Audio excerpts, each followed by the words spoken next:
Hello दोस्तों, मैं हूं राकेश कुमार। आपके अपने यूट्यूब चैनल यूनियन क्लासेस में आपका स्वागत है। आज हम लोग देखेंगे जीएस का कुछ महत्वपूर्ण क्वेश्चन है ना, उसके बारे में ध्यान दीजिएगा। क्वेश्चन क्या कहता है उसको हम लोग देखेंगे। सबसे पहले देखिए, अम्ल के बारे में हम लोगों को पढ़ना है, उसके बाद पादप और औषधि के बारे में पढ़ना है, उसके बाद हम लोगों को यानी कि वायरस यानी कि बैक्टीरिया यानी कि प्रोटोजोआ फफूंदी यानी कि इस बीमारी के बारे में से इसके कारण से कौन कौन सा रोग होता है उसके बारे में पढ़ना है। उसके बाद तापमान के बारे में पढ़ना है और उसके बाद जो है से विटामिन के बारे में पढ़ना है। विटामिन ए का आविष्कारक कौन है और नहीं है उसके बारे में पढ़ना है। ठीक है, आते हैं बारीकी से, बारी से हम लोग देखेंगे और दिमाग को कांस्टेंट करके ही देखेंगे और अच्छी तरह से याद हो जाएगा यहीं पर अगर गौर से आप लोग देखते हैं तो। ठीक है, आते हैं फर्स्ट नंबर क्वेश्चन पे, ध्यान दीजिएगा। कहता है फॉर्मिक अम्ल यानी कि फॉर्मिक अम्ल जो होता है किस में पाया जाता है, ध्यान दीजिएगा। तो जितना भी डंक जो मारता है ना, जैसे हो जाएगा चींटी हो जाएगा, आप लोगों का बिढ़नी हो जाएगा, बिच्छू हो जाएगा, ठीक है, तो जितना भी होगा भौरा उड़ा जो होता है गांव देहात में सुने होंगे, इस जितना भी डंक मारने वाला जो होता है उसमें फॉर्मिक अम्ल पाया जाता है। ठीक है, तो यहाँ पर देखिएगा लाल चींटी एवं बिच्छू के डंक में यानी कि क्या चीज पाया जाता है, फॉर्मिक अम्ल पाया जाता है। ठीक है, आप लोग अच्छा से याद कीजिएगा। तो जितना भी डंक मारने वाला होगा उसमें फॉर्मिक अम्ल पाया जाएगा। उसके बाद आते हैं, देखिएगा साइट्रिक अम्ल होता है। तो जितना भी खट्टे फल होता है उसमें कहने का मतलब ऐसे क्या पाया जाता है, साइट्रिक। जैसे कहने का मतलब ऐसे नींबू हो गया, संतरा हो गया, है ना, आंवला हो गया, जितना भी है तो इसमें क्या पाया जाएगा, साइट्रिक अम्ल पाया जाता है। और एक बात और इसमें क्वेश्चन आता है, सबसे ज्यादा कहने का मतलब है विटामिन सी जो है किस फल में पाया जाता है, तो आंवला में। ठीक है ना, हालांकि नींबू से भी ज्यादा खट्टा होता है आंवला। ठीक है, आगे ध्यान दीजिएगा। ऑक्सैलिक अम्ल यानी कि टमाटर में पाया जाता है। यह ऑक्सैलिक अम्ल जो होता है टमाटर में पाया जाता है और जितना भी दाग धब्बा जो होता है उसको छुड़ाने के लिए ऑक्सैलिक अम्ल का ही हम लोग क्या करते हैं, प्रयोग करते हैं। ठीक है, तो टमाटर में हो जाएगा कौन, ऑक्सैलिक अम्ल, याद कीजिएगा। तो कहेगा सर फॉर्मिक अम्ल किस में पाया जाता है, तो डंक मारने वाला में। ठीक है, उसके बाद साइट्रिक अम्ल किस में पाया जाएगा, तो खट्टे फल में पाया जाएगा। उसके बाद कहेगा ऑक्सैलिक अम्ल किस में पाया जाएगा, तो टमाटर में पाया जाएगा। ठीक है, अच्छे से आप लोग याद कीजिएगा तो याद इजी है इसका करना और आप लोगों को याद भी हो जाएगा अगर अच्छे से देखते हैं तो। अब कहता है एसिटिक अम्ल यानी कि सिरका में पाया जाता है। ठीक है, सिरका का उपयोग जो है से हम लोग क्या करते हैं जानते हैं, जब कोई भी चीज अचार उचार अगर बनाना हो तो उसमें क्या करते हैं, सिरका का उपयोग करते हैं खट्टे के लिए। क्या चीज के लिए, खट्टे के लिए, माने उपयोग करते हैं कथी का, सिरका का उपयोग करते हैं। तो कहेगा जे एसिटिक अम्ल का प्रयोग कहाँ किया जाता है, माने सिरके में, माने एसिटिक अम्ल, सॉरी उल्टा बोला गया था, इसके लिए सॉरी। एसिटिक अम्ल किस में पाया जाता है, तो सिरका में पाया जाता है। उसके बाद नाइट्रिक अम्ल यानी कि फिटकरी एवं सोडा में पाया जाता है। ठीक है, उसके बाद आ जाइए टाइट्रिक अम्ल, तो इमली में और अंगूर में पाया जाता है। ठीक है, टाइट्रिक याद कीजिएगा, टाइट्रिक से इमली, टाइट्रिक अम्ल किस में, इमली में, और उसके बाद क्या, अंगूर में पाया जाता है। ठीक है, और कहता देखो याद करने का सही तरीका क्या है, ध्यान दीजिएगा। एसिटिक, ए सी सी सी, ए सी सी सी, सिरका फंसाइएगा इस तरह से। ठीक है ना, ए सी यानी कि सिरका। उसके बाद ऑक्सैलिक तो टमाटर हो जाएगा। उसके बाद साइट्रिक, तो साइट्रिक यानी कि साइट्रिक खट्टे फलों में पाया जाता है। ठीक है, जैसे नींबू संतरा हो जाएगा। उसके बाद नाइट्रिक अम्ल हो जाएगा, फिटकरी और सोडा में पाया जाता है। और टाइट्रिक अम्ल जो हो जाएगा इमली और अंगूर में पाया जाता है। ठीक है, आइए लैक्टिक अम्ल दूध में पाया जाता है। लैक्टिक अम्ल किस में, दूध में पाया जाता है। इसी के कारण जो है से दूध से दही जो जमता है तो दही जब बन जाता है उसमें लैक्टिक अम्ल पाया जाता है। ठीक है, लैक्टिक अम्ल के कारण ही। अब कहता है इम्यूनो अम्ल यानी कि प्रोटीन में। अब इम्यूनो अम्लों की संख्या कितना है, 20 है। ये भी क्वेश्चन बहुत इंपॉर्टेंट है आप लोगों के लिए एग्जाम के व्यू से, ध्यान दीजिएगा। तो इम्यूनो अम्ल जो है किस में पाया जाता है, प्रोटीन में पाया जाएगा। उसके बाद हाइड्रोक्लोरिक अम्ल यानी कि पाचन यानी कि पाचक रस में।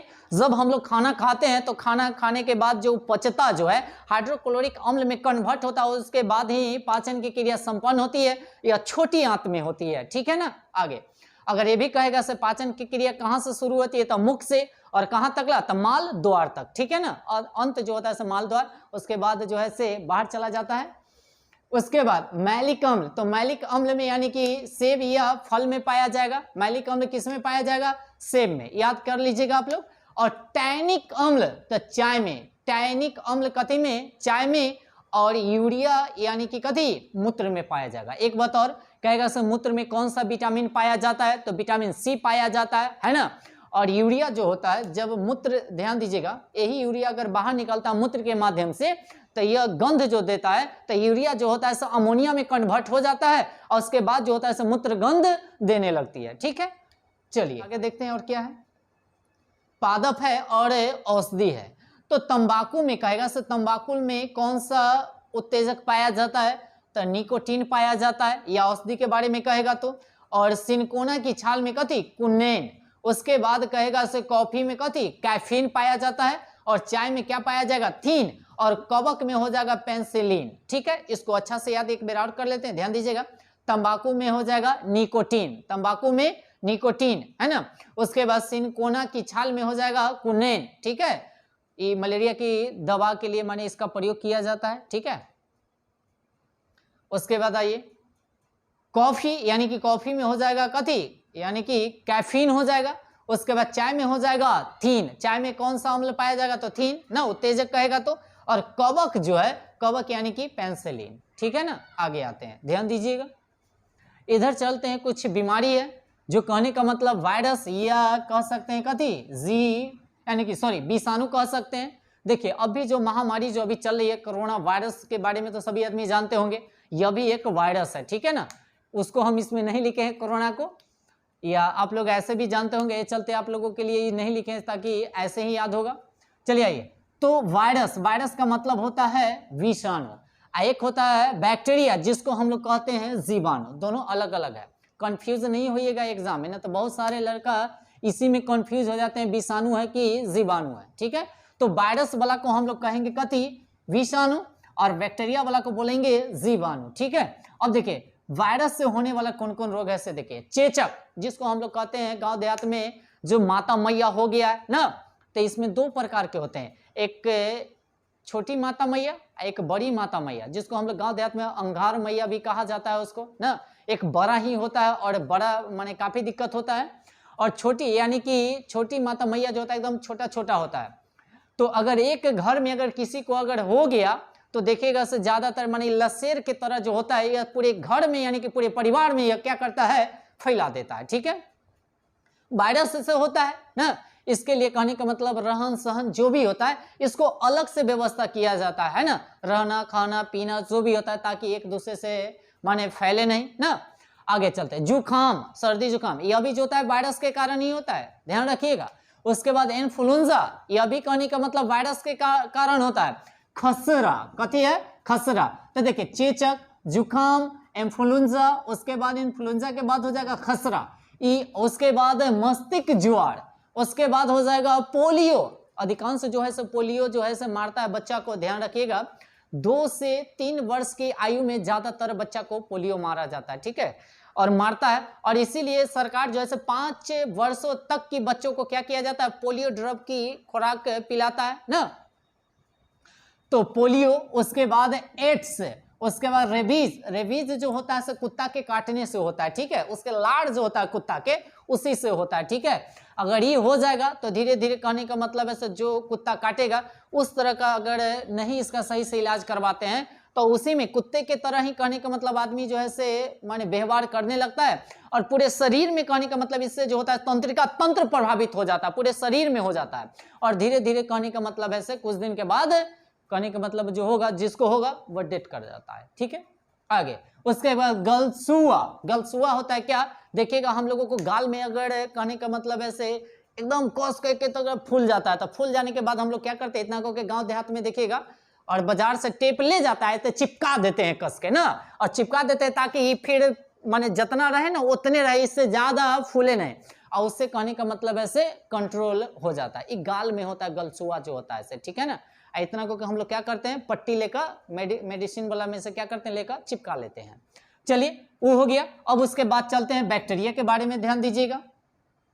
बैक्टीरिया यानी कि जीवाणु ना, तो टेटनस, टेटनस यानी कि ऐसे कट उठ जाएगा, देखिएगा कील अगर गड़ जाता है तो क्या करते हैं हम लोग टेटनस के सुइया लेते हैं, ताकि कहने का मतलब ऐसे बाद में जाकर प्रॉब्लम ना हो। ऐसे भी तंत्रिका तंत्र हम लोगों को प्रभावित करता है, पूरे शरीर को प्रभावित करता है, ठीक है।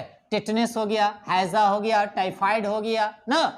तो टाइफाइड क्या होता है, तो सभी आदमी जानते हैं, इससे आंत प्रभावित होता है ना।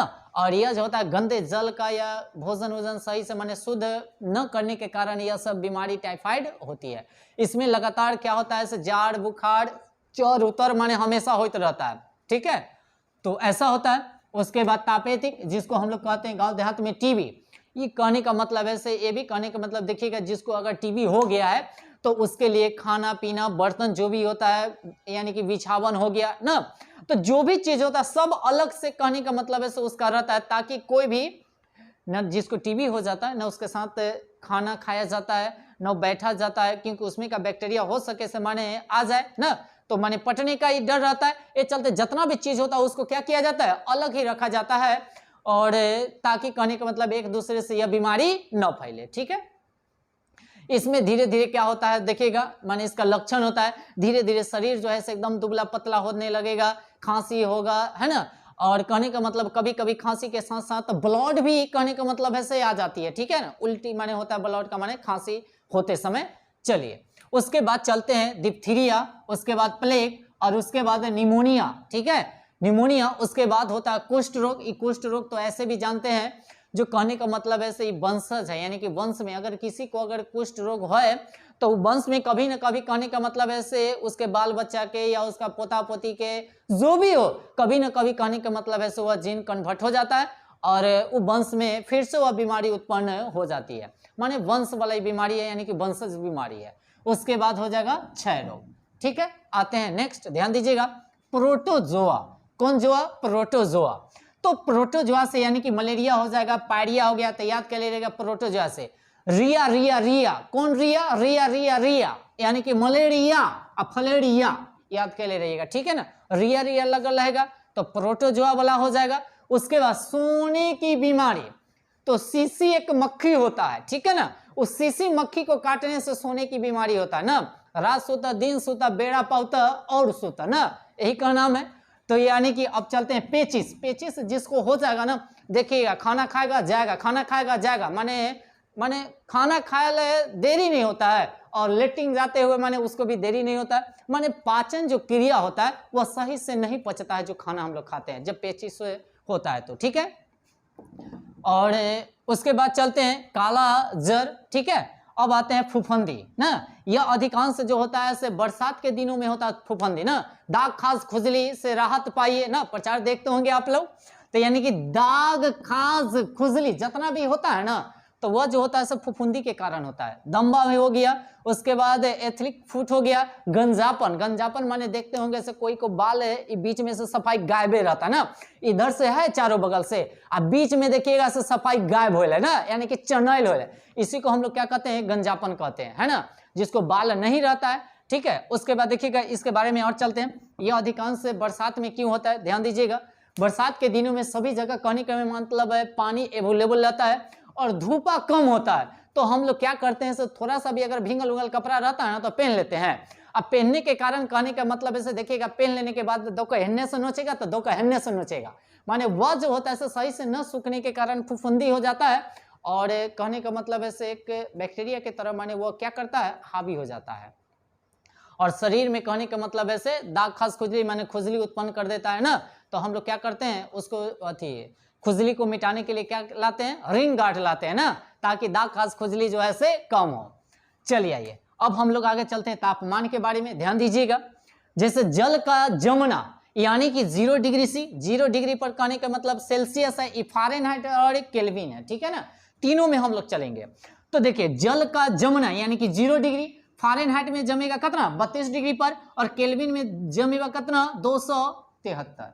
एक बात और, इसमें परम शून्य ताप भी होता है, ठीक है ना, जो 273 होता है माइनस में, उससे ज्यादा कहने का मतलब कोई भी ठंडा नहीं होता, जिसको हम लोग परम शून्य ताप कहते हैं, ठीक है। आइए ध्यान दीजिएगा, कमरे का ताप जो होता है ध्यान दीजिएगा, सेल्सियस में कहेगा तो 27, फ़ारेनहाइट में कहेगा तो 80.6 हो जाएगा, और केल्विन में कहेगा तो 300 होगा, ठीक है ना। और मानव शरीर का ताप कहेगा, ये बहुत इंपॉर्टेंट है, याद कीजिएगा, अगर सेल्सियस में पूछेगा तो कितना होगा 37, और फ़ारेनहाइट में पूछेगा तो 98.6 होगा, और केल्विन में पूछेगा तो 310 होगा। तो कहेगा मनुष्य का फ़ारेनहाइट में ताप जो होता है कितना होता है, मनुष्य का ताप यानी शरीर का ताप जो होता है कितना होता है फ़ारेनहाइट में, तो 98.6। अगर सेल्सियस में पूछेगा तो कितना 37, और केल्विन में पूछेगा तो कितना 310। ठीक है, आगे आते हैं। अब कहता है जल का क्वथनांक, तो यानी कि सेल्सियस में पूछेगा तो 100 हो जाएगा, फ़ारेनहाइट में पूछेगा तो 212 हो जाएगा, और केल्विन में पूछेगा तो 373 हो जाएगा। ठीक है ना। अब आते हैं इधर विटामिन और आविष्कारक के बारे में चलते हैं, ध्यान दीजिएगा। तो विटामिन का खोज किसने किया, फंक ने किया।